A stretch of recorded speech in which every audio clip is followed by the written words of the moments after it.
freedom in Summerhill, my school, is doing what you like so long as you don't interfere with somebody else.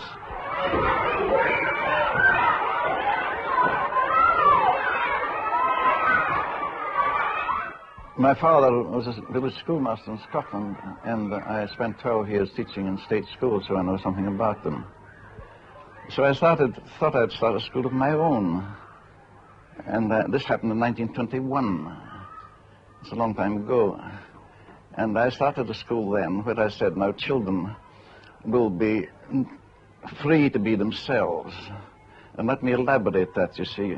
We've tried for generations to teach people how to live by religion, by morals, by politics.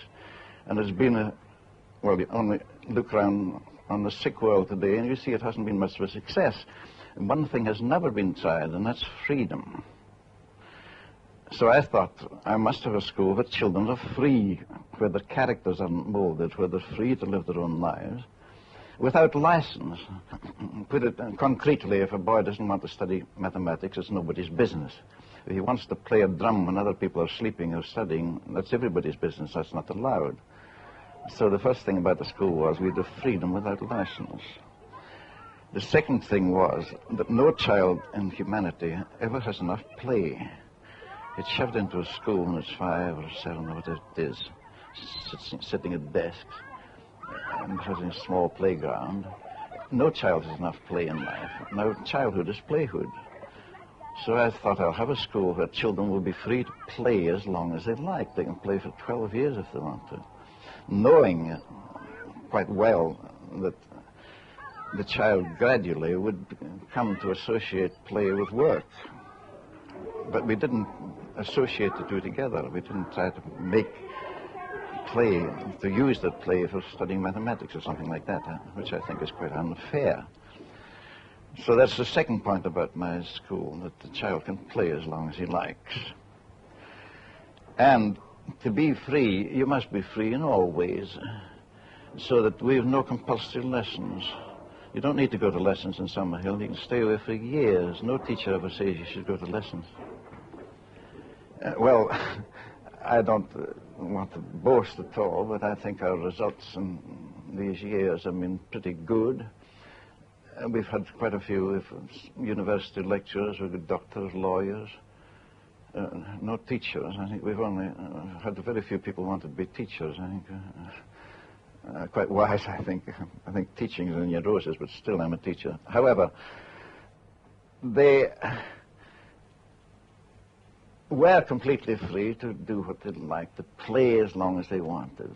And the result was, when they came to work, they could do in 2 years, they could pass exams in 2 years, where they might have been 5 or 6 years at an ordinary school, cramming stuff they didn't believe in, they didn't like. So that's the 3 points of Summerhill: freedom to be yourself, not molded, freedom to play, and freedom in general.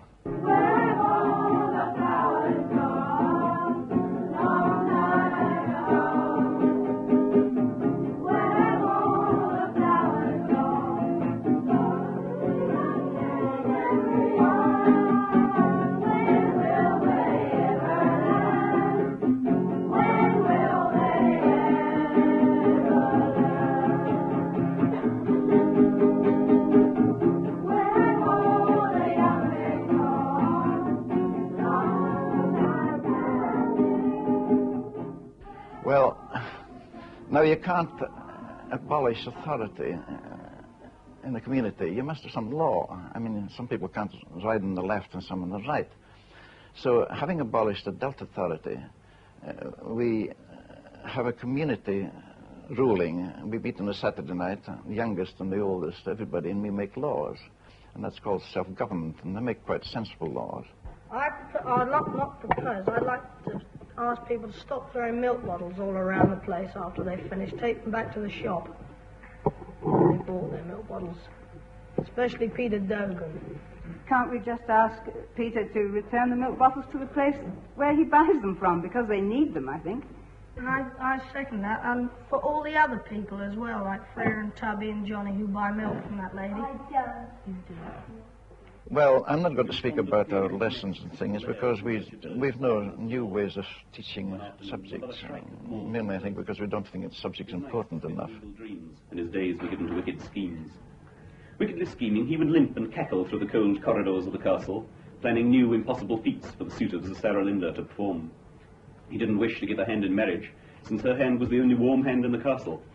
We don't attach very much importance to academic education. We attach importance to living, being balanced, being free, being charitable, being tolerant.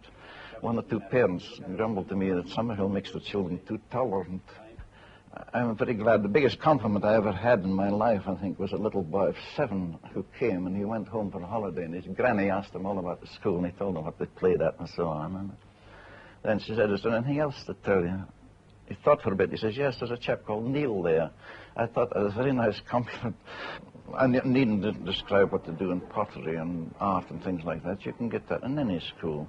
But what you do get with free children is a tremendous sincerity and the tolerance of other people.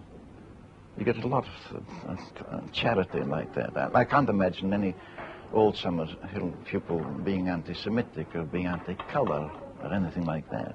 Well, that would apply to lots of schools, I know that. And it is a delight to see the effect of freedom on children. I've seen people again and again coming here hard-boiled, hating everybody, and in a few years they were nice, quiet, social people. You see, there's no hope in hate. You can't cure anything by punishment or hate. That's why our criminal code is so barbarous and stupid and unchristian, if you like to call it that way. You can't do it. You can only cure by love. And if a child isn't loved in its cradle, so to speak, it's handicapped its whole life. The worst problems I've ever had are children who weren't loved as babies. And I see no other way of curing humanity by anything but love.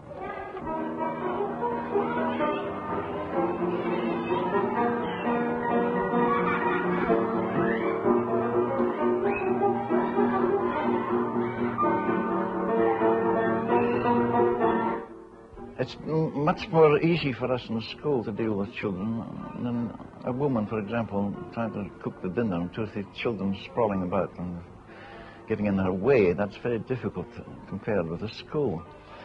But generally speaking, too many parents spank their children. Now, I think it's absolutely easy to bring up a child without spanking it at all. After all, if you spank a child, it's being so unfair. You should hit somebody your own size. Take a child who's lying, for example. Now, a free child never lies. It doesn't need to lie. Because children lie because they're afraid.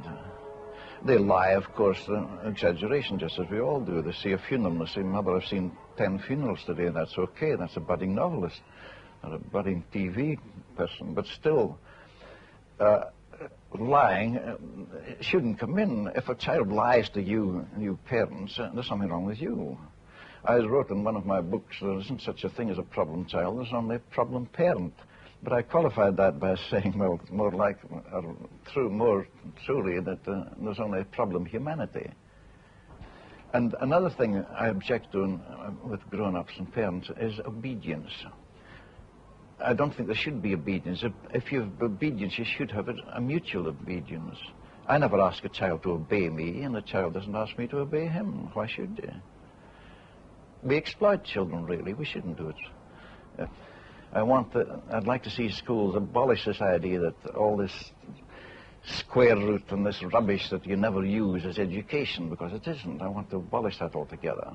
And I want to see teachers becoming really interested in freedom for the child and not imposing their own ideas of morality and all these stupid things about headmasters chucking out boys because they're wearing blue jeans. What sort of people are these? I mean, I want people to be wide and broad in the outlook in dealing with children. It will come, it's coming slowly, but 30 years ago, things are much worse than they are today. There's much more freedom in state schools today, for example, especially in the infant department. But in the future, I'd like to see would be, as I said, knocking down all the barrack schools and building bungalow schools in the country. But that's an outward thing. The inward thing is an important thing. to have teachers who believed in child psychology and not in all that bunk about quadratic equations and square roots and things. I've never done a square root in my life, by the way, since I left school. And trained at the training college primarily in psychology, not the wrong psychology. I want dynamic psychology, dealing with things, behavior problems like stealing or lying or whatever it is.